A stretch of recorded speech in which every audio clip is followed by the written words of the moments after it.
loves, ഇന്ന് ഞാൻ ഇപ്പോൾ ഒരു ഫേഷ്യൽ ഓയിലിനെ കുറിച്ചാണ് പറയാൻ പോകുന്നത്. ഞാൻ നേരത്തെ പറഞ്ഞിട്ടുള്ള പോലെ ഞാൻ ഡ്രൈ സ്കിൻ ആണ്. എനിക്ക് അപ്പോൾ സൂട്ടബിൾ ആയിട്ടുള്ള ഫേഷ്യൽ ഓയിൽസ് ആണ് ഞാൻ സെലക്ട് ചെയ്തത്. ഇന്ന് ഞാൻ Soulflower എന്ന് പറയുന്ന ബ്രാൻഡിൽ നിന്ന് റോസ് ഹിപ്പ് ഓയിലിനെ കുറിച്ചാണ് റിവ്യൂ തരാൻ പോകുന്നത്. ഇത് ഞാൻ ഉപയോഗിച്ചിട്ട് 3 ദിവസമായിട്ടുള്ളൂ. സോ ഉപയോഗിച്ച് കഴിഞ്ഞിട്ടുള്ള റിവ്യൂ ഞാൻ ഇത് ഉപയോഗിച്ചിട്ട് ഒരു 10 to 15 ഡേയ്സ് കഴിഞ്ഞിട്ട് തരാം.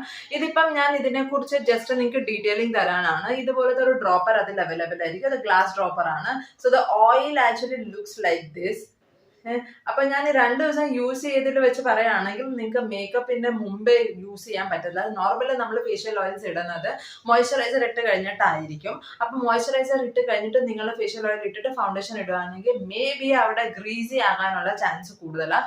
അപ്പൊ അത് ഞാൻ പറയത്തില്ല. ബട്ട് ഓയിൽ വൈസ് എനിക്ക് നല്ലൊരു എക്സ്പീരിയൻസ് ആണ്. ഞാൻ എൻ്റെ കൂടുതൽ പിഗ്മെന്റഡ് ആയിട്ടുള്ള ഏരിയയിൽ കൂടുതൽ ഇടാറുണ്ട്. സോ ഇത് ഞാൻ ഡെഫിനറ്റ്ലി പർച്ചേസ് ചെയ്യാൻ പറ്റുന്ന പ്രോഡക്റ്റ് ആണെന്ന് പറയാൻ എനിക്ക് കുറച്ച് സമയം കൂടെ എടുക്കും. മേ ബി 10-15 ഡേയ്സിനുള്ളിൽ ഞാൻ ഇതിനെക്കുറിച്ച് നല്ലൊരു റിവ്യൂ വീഡിയോ ഇടുന്നതായിരിക്കും.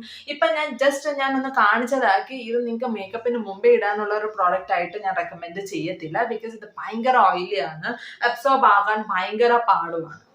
സോ നിങ്ങൾക്ക് ഇത് നൈറ്റ് സ്കിൻ കെയർ റൂട്ടീനിൽ നിങ്ങൾക്ക് ഇത് ഉപയോഗിക്കാവുന്നതാണ്.